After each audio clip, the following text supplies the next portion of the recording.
नमस्कार, जय जोहार। छत्तीसगढ़ न्यूज में आपका बहुत बहुत स्वागत है। चलिए देखते हैं आज की 25 फटाफट काम की और महत्वपूर्ण बड़ी खबरों को। पर इससे पहले आप वीडियो को कहां से देख रही हैं, कमेंट में बताना बिल्कुल ना भूलें। छत्तीसगढ़ में निवेशकों की बढ़ी रुचि, मुंबई इन्वेस्टर कनेक्ट समिट में मिलेगी नई दिशा। छत्तीसगढ़ सरकार का आगामी इन्वेस्टर कनेक्ट समिट राज्य में प्रमुख उद्योगपतियों और निवेशकों की रुचि को प्रमाणित करता है, जिससे ये व्यापारिक अवसरों और निवेश के लिए आदर्श गंतव्य बन गया है। निवेशक कार्यक्रम 23 जनवरी को मुंबई में आयोजित किया जाएगा, जहाँ छत्तीसगढ़ के मुख्यमंत्री विष्णुदेव साय कई उद्योगपतियों से बातचीत करेंगे। छत्तीसगढ़ के कृषि मंत्री को मिला लाइफ टाइम अचीवमेंट सम्मान, बोले आत्मनिर्भर बन रहे हैं किसान। छत्तीसगढ़ की विष्णुदेव साय सरकार प्रदेश के विकास के साथ साथ राज्य के किसानों के जीवन स्तर को बेहतर बनाने के लिए भी काम कर रही है। इसके लिए राज्य सरकार द्वारा कई योजनाएं और अभियान चलाए जा रहे हैं। हाल ही में छत्तीसगढ़ के कृषि मंत्री रामविचार नेताम को किसान हितैषी नीतियों के बेहतर क्रियान्वयन के लिए लाइफ टाइम अचीवमेंट सम्मान मिला है। मंत्री रामविचार नेताम को ये सम्मान इंदिरा गांधी कृषि विश्वविद्यालय के 39वां स्थापना दिवस राष्ट्रीय समारोह में मिला। छत्तीसगढ़ की स्वच्छता दीदियों के लिए खुशखबरी, मुख्यमंत्री विष्णुदेव साय ने की वेतन वृद्धि की घोषणा। छत्तीसगढ़ विकसित राज्य बनने की दिशा में तेजी से अग्रसर है। इस बीच हमने सुशासन के लिए संवेदनशीलता के साथ जनसेवा के अनेक महत्वपूर्ण काम किए हैं। उन्होंने कहा कि सभी वर्गों के विकास के साथ ही शहरी और ग्रामीण क्षेत्रों में लोगों के जीवन स्तर को बेहतर बनाने के लिए लगातार प्रयास किया है। इससे शहरों और ग्रामीण क्षेत्रों में इंफ्रास्ट्रक्चर ग्रोथ, सफाई, साफ पानी और स्वास्थ्य सुविधाओं में बढ़ोतरी हुई है। पीएम मोदी के मिशन में छत्तीसगढ़ अव्वल, जन संचन जन भागीदारी में छत्तीसगढ़ रहा पहले स्थान पर। छत्तीसगढ़ के जल संसाधन मंत्री केदार कश्यप ने केंद्रीय जल शक्ति मंत्री सीआर पाटिल से सौजन्य भेंट की। मंत्री केदार कश्यप ने केंद्रीय मंत्री पाटिल जी का बस्तर के ढोकरा आर्ट से निर्मित हाथी और पुष्प गुच्छ देकर आत्मीय भेंट की। इस दौरान केंद्रीय मंत्री पाटिल ने जल संचयन जन भागीदारी अभियान अप्रतिम कार्य के लिए बधाई एवं शुभकामनाएं प्रदान की। गौरतलब है कि जल संचय जल भागीदारी अभियान में छत्तीसगढ़ पूरे देश में प्रथम स्थान पर है। छत्तीसगढ़ में लागू होगी student startup and innovation policy, दी जाएगी आर्थिक और तकनीकी मदद। प्रदेश में युवाओं को नवाचार और उद्यमिता के क्षेत्र में प्रोत्साहित करने के लिए छात्र स्टार्टअप और नवाचार जल नीति जल्द ही लागू की जाएगी। राज्य सरकार की ओर से इसके लिए तैयारी शुरू कर दी गई है। उप मुख्यमंत्री विजय शर्मा ने तकनीकी शिक्षा विभाग को दूसरे राज्यों का अध्ययन कर नीति बनाने के निर्देश दिए थे। विभाग की ओर से नीति तैयार की जा चुकी है, जिसे जल्द ही राज्य सरकार को सौंपा जाएगा। इस नीति का मुख्य उद्देश्य युवाओं को उनके विचारों और नवाचारों के माध्यम से सतत और समावेशी विकास की ओर प्रेरित करना है। मुख्यमंत्री विष्णुदेव साय रायगढ़ में प्रदेश के सबसे बड़े नालंदा परिसर का भूमि पूजन। रायगढ़ अंचल की युवाओं को एक बड़ी सौगात मिलने जा रही है। रायगढ़ में प्रदेश के सबसे बड़े नालंदा परिसर का निर्माण होने जा रहा है। प्रदेश के मुख्यमंत्री विष्णुदेव साय 3 दिसंबर को इसका भूमि पूजन करेंगे। अंचल की युवाओं के लिए वित्त मंत्री ओपी चौधरी की परिकल्पना अब धरातल पर मूर्त रूप लेने के लिए तैयार है। नालंदा परिसर एक अत्याधुनिक लाइब्रेरी होगी। प्रदेश की 6 नगरीय निकायों में 270 करोड़ रुपए के कार्यों का शिलान्यास। छत्तीसगढ़ के सीएम विष्णुदेव साय का कहना है कि ये प्रदेश के नगरीय निकायों के लिए गौरवपूर्ण और ऐतिहासिक दिन है। प्रदेश के 6 नगरीय निकायों में 270 करोड़ रुपए के कार्यों का शिलान्यास किया गया। अन्य नगरीय निकायों में 155.83 करोड़ रुपए के 813 कार्यों का शिलान्यास किया गया। वहीं 15.85 करोड़ रुपए के 70 कार्यों का लोकार्पण भी किया गया।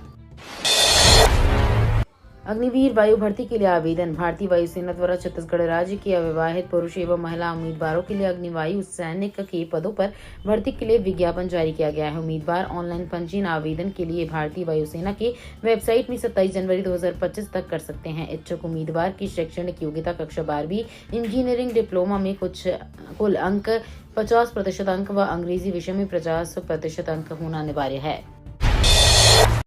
शहरी सरकार चुनने के लिए उम्मीदवारों को बड़ी चुनौती, महिला वोटर्स को होगा रिझाना।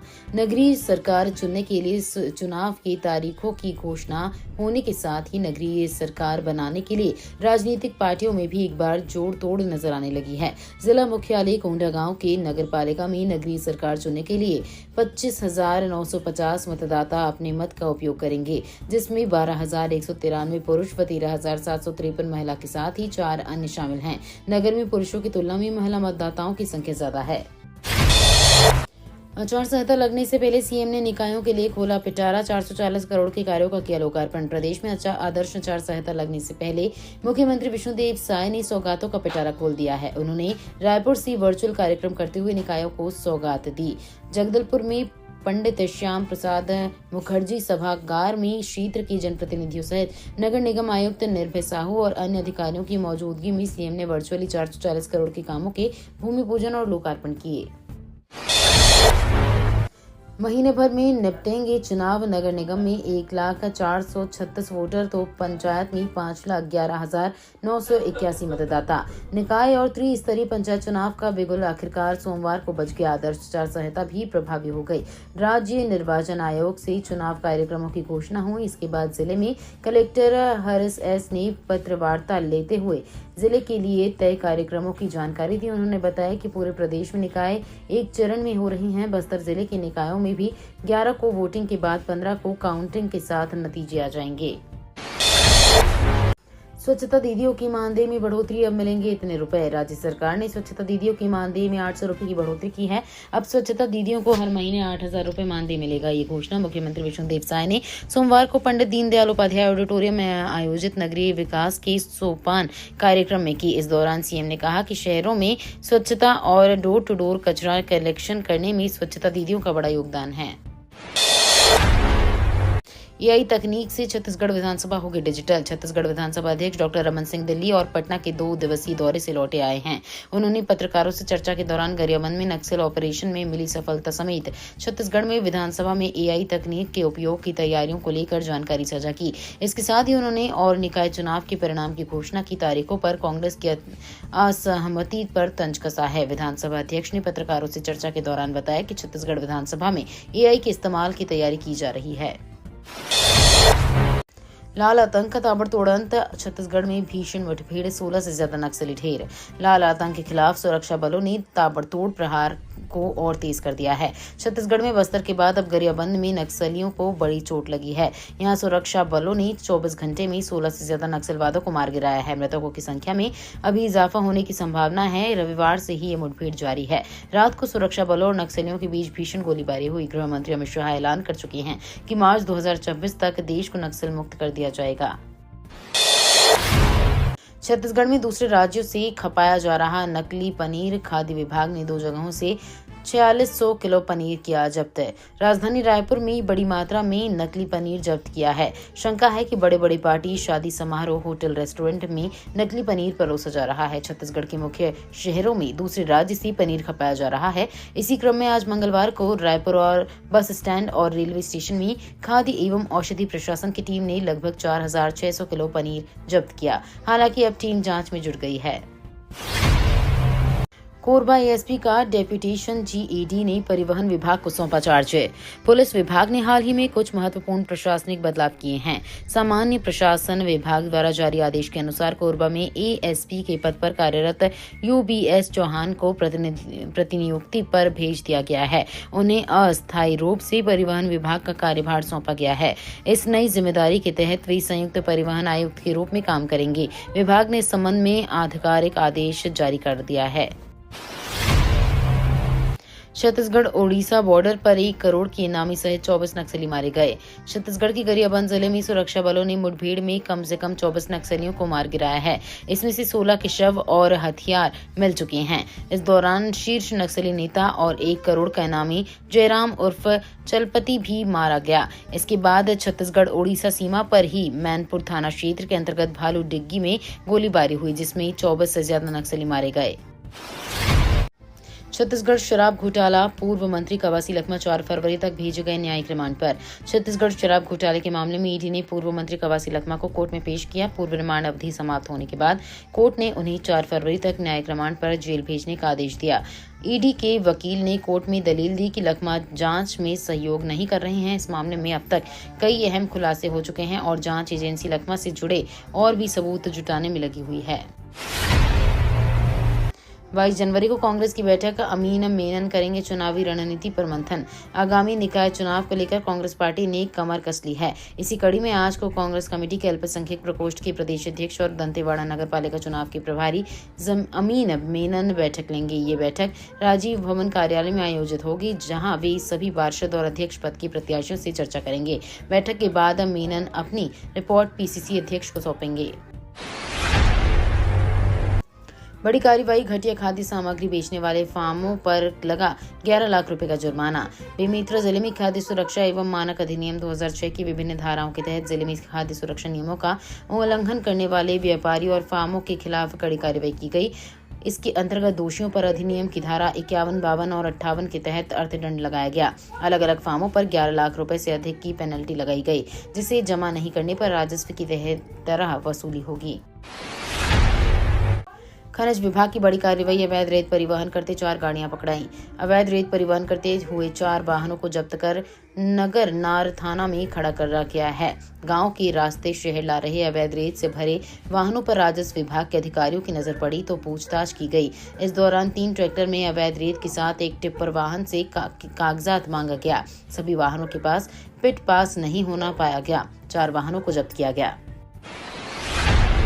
3 चरणों में होगा त्रिस्तरीय पंचायत चुनाव। 171 मतदान केंद्रों में ईवीएम से डाले जाएंगे वोट।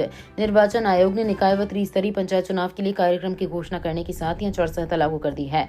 जिले की 10 नगरीय निकाय, 14 जिला पंचायत सदस्य क्षेत्र, 4 जनपद पंचायत सदस्य क्षेत्र व 425 पंचायतों में निर्वाचन होना है। जिले में 75,106 शहरी मतदाता हैं, जिनमें 36,577 पुरुष व 38,329 महिला मतदाता हैं। 6,05,280 ग्रामीण मतदाता हैं, जिनमें 3,04,079 पुरुष व 3,01,199 महिलाएं हैं। छत्तीसगढ़ में 3 डिग्री तक बढ़ेगा रात का पारा, ठंड का असर हुआ कम। छत्तीसगढ़ में एक बार फिर न्यूनतम तापमान में बढ़ोतरी होने की संभावना है। अब फिर से ठंड का असर धीरे धीरे कम होने लगेगी। प्रदेश में इन दिनों तापमान में उतार चढ़ाव का दौर जारी है। इसके बाद 3 डिग्री तक बढ़ोतरी होने वाली है। प्रदेश में मौसम शुष्क रहने की संभावना है। वहीं सबसे ठंडा जिला बलरामपुर रहा है। अंबिकापुर में अतिक्रमण पर कार्रवाई, शहर के महामाया पहाड़ पर वन विभाग के रिजर्व फॉरेस्ट की भूमि पर 7 सालों से घर बनाकर रहने वाले 38 लोगों का मकान प्रशासन ने 3 बुलडोजर से ढहा दिया। पहले चरण में बड़ी संख्या में पुलिस बल के साथ प्रशासन की टीम 60 घरों को तोड़ने पहुंची थी, लेकिन 2:30 बजे हाई कोर्ट से स्टे मिलने के बाद कार्रवाई रोक दी गई। इससे बाकी घर बच गए। पहाड़ पर से कब्जा हटाने के लिए प्रशासन और पुलिस बल को 2 दिन पहले से ही अलर्ट कर दिया गया था। 700 पुलिस के जवानों के साथ वन विभाग और प्रशासन की टीम महामाया पहाड़ पहुंची और इलाके की घेराबंदी कर बैरिकेड लगाया। भारत ने रचा इतिहास, सिर्फ 17 गेंदों में जीत लिया मैच। आईसीसी अंडर 19 महिला T20 विश्व कप 2025 के एक मुकाबले में भारत ने मलेशिया को सिर्फ 17 गेंदों में धूल चटा दी। वहीं स्टार गेंदबाज वैष्णवी ने हैट्रिक सहित 5 रन देकर 5 विकेट झटके।